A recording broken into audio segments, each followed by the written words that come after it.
Rabindranath Tagore University, Bhopal, NIRF ranked for 5 consecutive years. देवभूमि में घर घर पूजी जा रही देवियां, मुख्यमंत्री धामी ने पत्नी संग किया पूजन।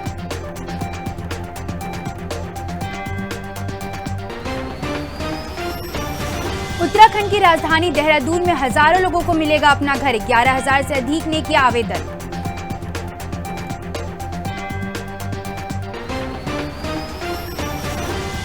उत्तराखंड में शराब पीकर गाड़ी चलाते हुए मिले तो खैर नहीं, निरस्त होगा ड्राइविंग लाइसेंस।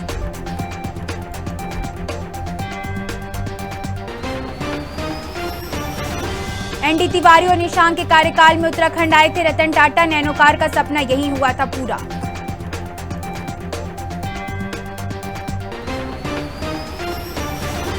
उत्तराखंड में भू कानून के उल्लंघन पर होगी कार्रवाई, शासन ने सभी डीएम को सप्ताह भर में रिपोर्ट मांगी।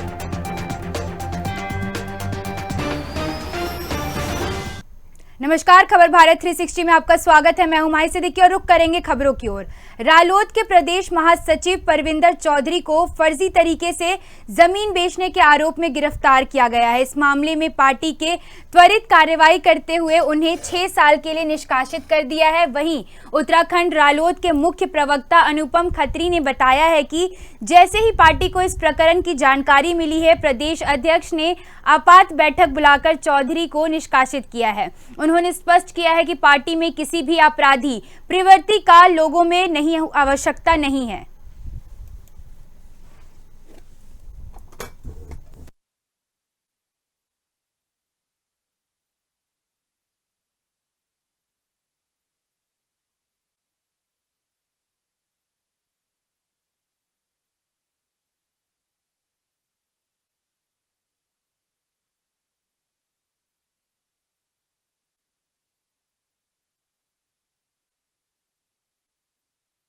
जी, ये भी हमें आज ही पता चला कि कल हमारे पार्टी के एक वरिष्ठ पदाधिकारी जो प्रदेश महासचिव के पद पे आसीन हैं, परविंदर चौधरी, उनकी ज़मीनी धोखाधड़ी के मामले में गिरफ्तारी हुई है। इसको पार्टी ने बहुत ही गंभीर रूप से लिया है।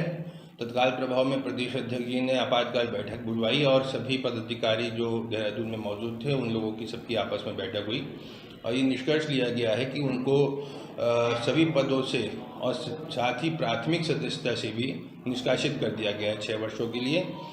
आरएलडी का साफ संदेश है कि किसी भी प्रकार के आपराधिक कृत्य में शामिल व्यक्ति को संगठन में किसी भी प्रकार की जगह नहीं मिलेगी।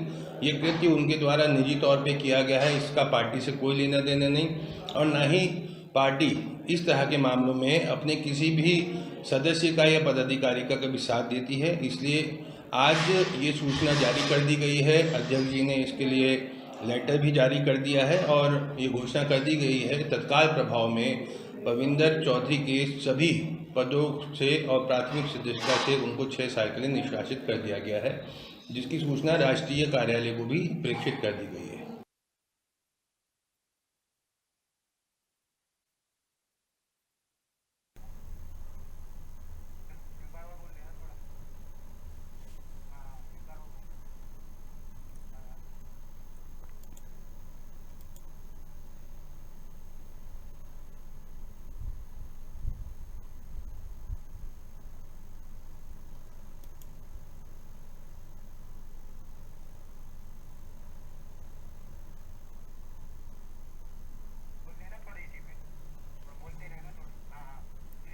आपको बता दें, रालोद के प्रदेश महासचिव परविंदर चौधरी को फर्जी तरीके से जमीन बेचने के आरोप में गिरफ्तार किया गया है। इस मामले में पार्टी ने त्वरित कार्रवाई करते हुए उन्हें 6 साल के लिए निष्कासित कर दिया है। वहीं उत्तराखंड रालोद के मुख्य प्रवक्ता अनुपम खत्री ने बताया है कि जैसे ही पार्टी को इस प्रकरण की जानकारी मिली, प्रदेश अध्यक्ष ने आपात बैठक बुलाकर चौधरी को निष्कासित कर दिया है।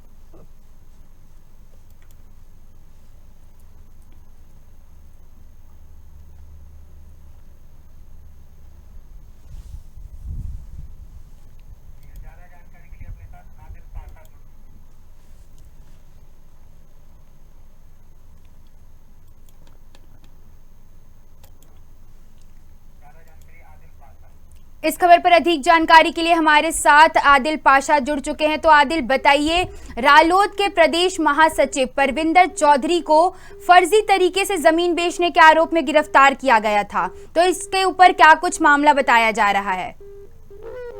देखिए, परविंदर चौधरी रालोद से काफी समय से जुड़े हुए हैं और वर्तमान में प्रदेश महासचिव के पद पर कार्यरत हैं। मैं आपको बता दूं, जुलाई 2024 में पौड़ी गढ़वाल के प्रभुदयाल ने एक FIR प्रेमनगर थाना देहरादून में दर्ज कराई थी, जिसमें उन्होंने कहा था कि उनके साथ दीपक आर्यन और परमिंदर चौधरी के नाम के व्यक्ति ने फर्जी धोखाधड़ी से जमीन दिखाकर उनसे 19,50,000 की ठगी कर ली थी, जिसको लेकर के यह मामला गरमाया और उसमें सितंबर 2024 को आर्यन और दीपक, जो दो अन्य अभियुक्त थे, उनकी गिरफ्तारी हो गई, उनको जेल भेज दिया गया था। परमिंदर चौधरी उसमें संलिप्त था, वो फरार चला था, जिसको गिरफ्तार पुलिस ने कर लिया है। उसके साथ साथ हमने प्रमुखता से यह खबर भारत पर 360 पर दिखाई थी कि परमिंदर चौधरी रालोद के महासचिव हैं और ऐसे में उनकी संलिप्तता से पार्टी पर खासा प्रभाव पड़ेगा।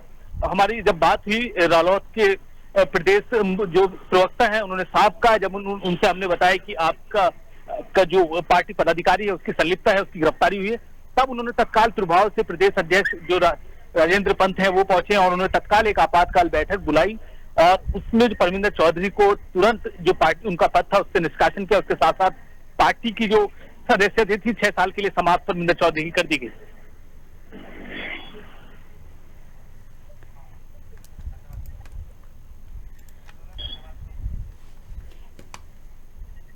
तमाम जानकारी साझा करने के लिए धन्यवाद आदिल जी। तो वहीं आपको बता दें,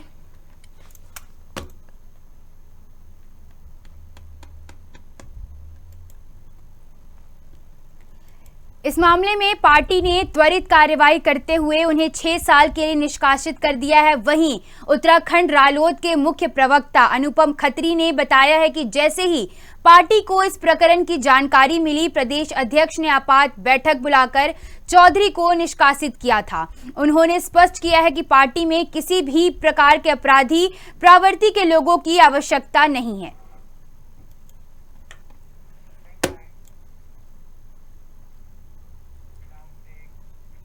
जनपद टिहरी के मुनरकिरी थाना क्षेत्र में ऑनलाइन ट्रेडिंग के नाम पर 15,77,000 की धोखाधड़ी के मामले में पुलिस ने 2 ठगों दीपक और कृष्णा को फरीदाबाद से गिरफ्तार किया है। वहीं दोनों आरोपी बिहार के निवासी हैं। पुलिस कप्तान आयुष अग्रवाल के निर्देश पर साइबर सेल ने ठगों के कब्जे से मोबाइल, सिम, ATM और आधार कार्ड बरामद किए हैं। मामले की जांच जारी है और पीड़ित से ठगी की गई रकम वापस दिलाने के लिए भी कदम उठाए जा रहे हैं। साइबर सेल के उप निरीक्षक संजय मिश्रा और दर्शन काला को मामले के शीघ्र खुलासे पर सराहा गया है।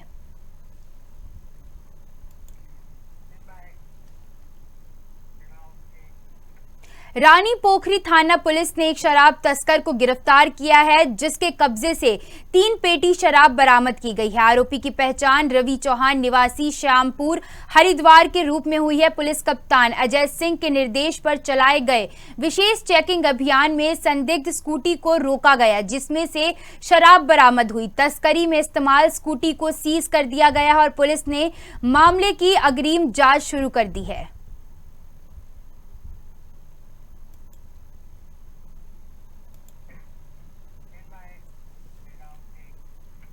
खटीमा के वन विभाग ने बनवसा के चंदनी गांव में एक पिकअप को अवैध खैर की लकड़ी के साथ पकड़ा है। मुखबिर की सूचना पर वन क्षेत्राधिकारी महेश जोशी ने अपनी टीम के साथ कार्रवाई की। पिकअप ड्राइवर ने भागने की कोशिश की और अधिकारियों पर गाड़ी चढ़ाने का प्रयास भी किया है, लेकिन वन विभाग की टीम ने उसे पकड़ लिया। एक आरोपी मोहम्मद जिशान को गिरफ्तार किया गया है, जबकि अन्य 2 आरोपियों की पहचान कर ली गई है। गिरफ्तार व्यक्ति पर वन अधिनियम के तहत कार्रवाई की जा रही है।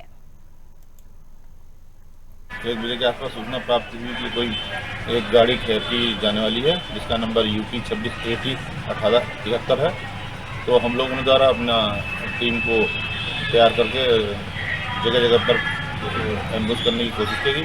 तो एक जगह पर ये हमारे क्या कहते हैं चंदेली के पास इसने जो है हम लोगों को स्टाफ को रोकने की कोशिश करी इसको, तो इसने जो है हमारे ऊपर गाड़ी चढ़ाने का प्रयास किया और वहाँ से भाग गया। तो फिर हमने दूसरे रास्ते से इसको घेर के हमने तक चढ़कर घेर लिया। जैसे इसको घेरने का एहसास हुआ तो इसने हमारी गाड़ी को टक्कर मारी और हम लोगों को जान से मारने की नीयत से कोशिश की। और जब इसको गाड़ी में हमने देखा तो इसमें खैर लदा हुआ था और ये खेतों में भागने लगा जहाँ तार वार लगी थी, तो वो ये तार में उलझ गया, जिसकी वजह से हमने इसको पकड़ लिया और इसका नाम जीशान अली न्यूरिया करके याद हुआ। खबर खटीमा से है, जहां नवरात्रि के शुभ अवसर पर झनकैया थाना परिसर में पुलिस प्रशासन द्वारा निर्मित महाकाली देवी के मंदिर का हवन पूजा अर्चना कर विधिवत शुभारंभ किया गया। इस अवसर पर खटीमा पुलिस प्रशासन ने भंडारे का आयोजन भी किया, जिसमें स्थानीय लोगों ने बढ़ चढ़कर भाग लिया है, भंडारे का आनंद लिया है। इस कार्यक्रम में खटीमा के सीईओ विमल रावत, खटीमा कोतवाल मनोज दसौनी, सीतारगंज कोतवाल प्रकाश सिंह दानू और नान कमत्ता थाना अध्यक्ष देवेंद्र गौरव, झनकैया थाना अध्यक्ष अनिल जोशी, मनोज देव, प्रकाश भट्ट, रमेश जीना सहित थाना की पूरी पुलिस टीम उपस्थित रही। स्थानीय लोगों ने इस आयोजन को सराहा है और धार्मिक भावनाओं के साथ शामिल हुए हैं।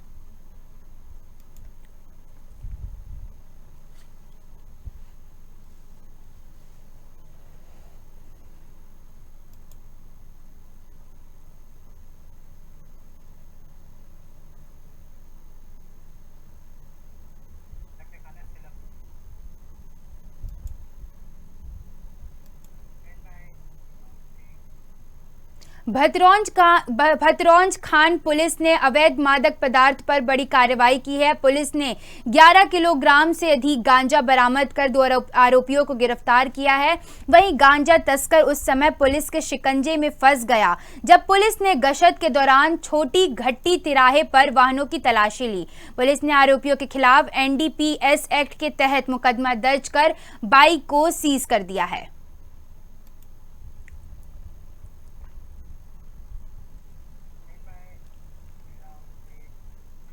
आगामी 13 अक्टूबर को मुख्यमंत्री पुष्कर सिंह धामी किच्छा पहुंचे, जिसकी तैयारी को लेकर पूर्व विधायक राजेश शुक्ला ने अधिकारियों के साथ कार्यक्रम स्थल का निरीक्षण किया है और सीएम धामी के नागरिक अभिनंदन कार्यक्रम की जानकारी दी है।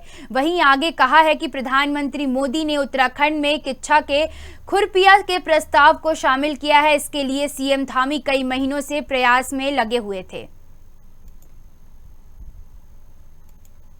देखिए, भारत सरकार में हमारे माननीय प्रधानमंत्री नरेंद्र मोदी जी ने और उत्तराखंड में हमारे बहुत ही कर्मठ मुख्यमंत्री पुष्कर सिंह धामी जी ने, दोनों ने मिलकर किच्छा को काफ़ी सौगातें दी हैं। अब ऐसा एक संयोग नहीं बन पाया, हम एम्स के लिए भी उनका धन्यवाद नहीं कर पाए पब्लिकली, और भी कई चीज़ें यहाँ मिली पब्लिकली, हम स्वागत धन्यवाद नहीं कर पाए। तो इस बार एक कार्यक्रम हमने रखा है जो स्मार्ट सिटी के रूप में एक औद्योगिक गलियारा, एक बहुत बड़ा पैकेज जो आ रहा है किच्छा में, जिसमें करीब 1000 एकड़ ज़मीन में 75,000 करोड़ का निवेश होगा। अब आप कल्पना कीजिए कि 1200 करोड़ से तो केवल उसका इंफ्रास्ट्रक्चर बन रहा है। तो एक बहुत बड़ी चीज़ जिसके लिए हम लोग हमारे सरकार प्रदेश की, खासतौर पर हमारे मुख्यमंत्री जी पिछले 2-3 सालों से 4 सालों से लगे हुए थे। तब 2020-21 से प्रस्ताव गया था और मुझे खुशी है कि वो किच्छा में मोदी जी ने देश में 12 दिए तो एक किच्छा में दे दिया। तो हम सभी चाहते थे किच्छा के लोग कि हम माननीय मुख्यमंत्री जी के माध्यम से प्रधानमंत्री जी का आभार करें। कैबिनेट मंत्री सौरभ बहुगुणा के प्रयासों से सितारगंज के सरकारी अस्पताल को उप जिला अस्पताल के रूप में अपग्रेड किया गया है।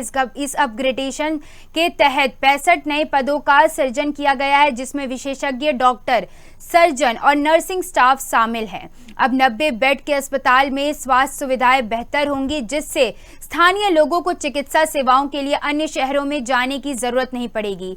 मंत्री बहुगुणा ने कहा है कि यह उनके विकास कार्यों की श्रृंखला का हिस्सा है, जिसमें मिनी स्टेडियम, पार्क और गड्ढा मुक्त सड़कें शामिल हैं। आमजन में भाजपा सरकार के प्रति सकारात्मक माहौल बना हुआ है।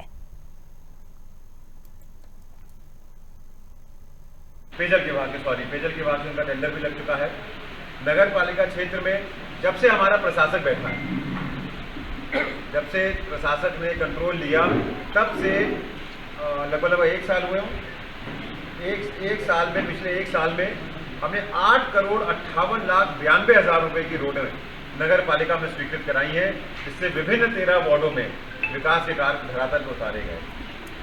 तो अगर आप 24 और 25 वित्तीय वर्ष का अभी तक का देखेंगे तो हम धरातल पे 19 करोड़ 76 लाख रुपए की योजनाओं को धरातल पे उतार चुके हैं। उसी के साथ साथ अगर मैं विधानसभा सितारगंज की बात करूं तो विधानसभा सितारगंज में 2 बहुत ही महत्वाकांक्षी योजनाएं जो केंद्र सरकार से हमको मिली, पूरे उत्तराखंड में पहला प्रदेश में हमारे को जो एक्वा पार्क की योजना मिली है, उसको मैं गर्व के साथ कह सकता हूं, मुख्यमंत्री जी का धन्यवाद करता हूं कि उन्होंने सितारगंज विधानसभा को उत्तराखंड का पहला एक्वा पार्क बनाने की परमिशन दी और हमने लगभग 82 करोड़ रुपए के साथ प्रहलाद पलसिया में वहाँ पर एक्वा पार्क बनने जा रहा है, जिसमें हम फिशरीज की ट्रेनिंग, फिशरीज के हमारे रेसवेज, फिशरीज के हमारे पॉन्ड्स, हमारे वहाँ पर इंक्यूबेशन सेंटर्स, वहाँ पर हमारे लोगों के रहने के आवास और उसके साथ साथ पूरे कुमाऊं की पहली फिशरी मंडी, मछली मंडी। स्यालदे में वरिष्ठ पुलिस अधीक्षक के नेतृत्व में मादक पदार्थों की तस्करी के खिलाफ चेकिंग अभियान जारी है। एसओ दिनेश नाथ महंत ने देघाट बाजार में अवैध शराब तस्करी की शिकायतों के बाद होटलों और रेस्टोरेंट में चेकिंग की। इस दौरान होटल स्वामी बालम सिंह के पास से 306 पाउच और 125 शीशी शराब और अलावा 8 अध्यक्ष और 12 बोतल अंग्रेजी शराब बरामद हुई। पुलिस ने शराब को सीज कर आरोपी के खिलाफ आबकारी एक्ट के तहत मामला दर्ज किया है।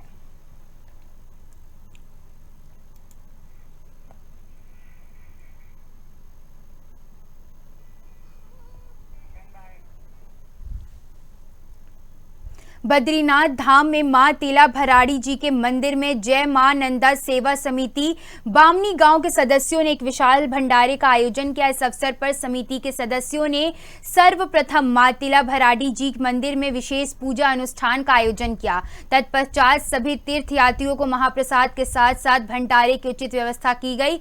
आपको बता दें कि हर साल देवी मां तिला भराड़ी जी के मंदिर में नवरात्रि के शुभ अवसर पर विशेष पूजा अनुष्ठान के साथ साथ भंडारे का आयोजन भी किया जाता है।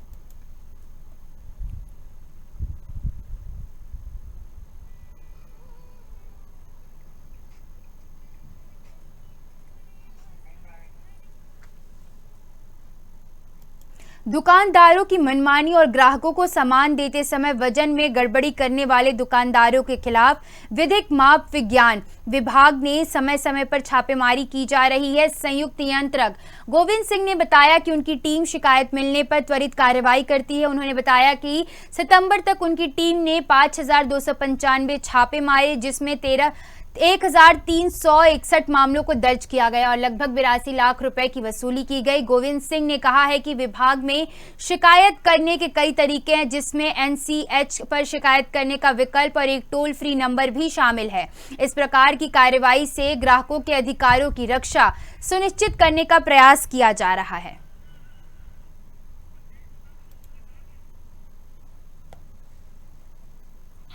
बाट माप विभाग का काम है केंद्र सरकार द्वारा जो मानक बनाए गए हैं बाट माप और नाप तोल के लिए उसको प्रतिपादित करना है और ग्राहक या उपभोक्ताओं को घटतौली, बढ़तौली और ओवर रेटिंग की जो व्यापारी लोग करते हैं उसके से संरक्षण करना है।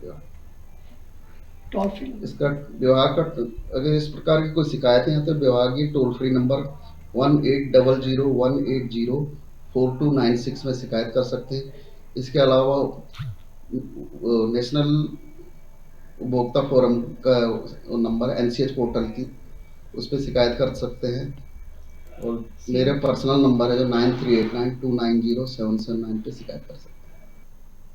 नवमी के मौके पर देश भर में कन्याओं का पूजन किया जा रहा है। वहीं देहरादून में कैबिनेट मंत्री गणेश जोशी ने राधा कृष्ण मंदिर में 151 कन्याओं का पूजन किया है। इस दौरान उन्होंने कहा है कि भारत ऐसा अकेला देश है जहां कन्या को पूजा जाता है और नवरात्रों में विशेषकर कन्याओं का पूजन होता है। जहाँ महागौरी और शिवरात्रि की पूजा होती है। आज मंजू शर्मा जी के वार्ड में हमने केशव गोविल जी के सहयोग से तो यहाँ के अध्यक्ष हैं 151 कन्याओं का पूजन हमने यहाँ पर किया है। उनसे आशीर्वाद लिया है कि हे माँ गौरी, हे माँ सिद्धिदात्री, हमें इतनी शक्ति दे जिन जिन क्षेत्रों में हम काम कर रहे हैं उन क्षेत्रों में हम आगे बढ़ें, हम लोग स्वस्थ रहें, हमारे परिवारों में खुशियाँ आएँ, ऐसी माँ से हमें प्रार्थना की है। और 151 कन्याएं जो माँ का स्वरूप है, उन्होंने हमें आशीर्वाद दिया है। मैं उनको प्रणाम करता हूँ, उनको नमन करता हूँ। और इस आयोजन में हमारे जो संयोग है नंदनी का और केशव गोयल जी का विशेष आभार करता हूँ कि अपेक्षा से अधिक माताएं कन्या माता स्वरूप यहाँ पर आई हैं और हमें उनका पूजन करने का मौका। फिलहाल खबरों में इतना ही। बने रहिए खबर भारत 360 के साथ। नमस्कार।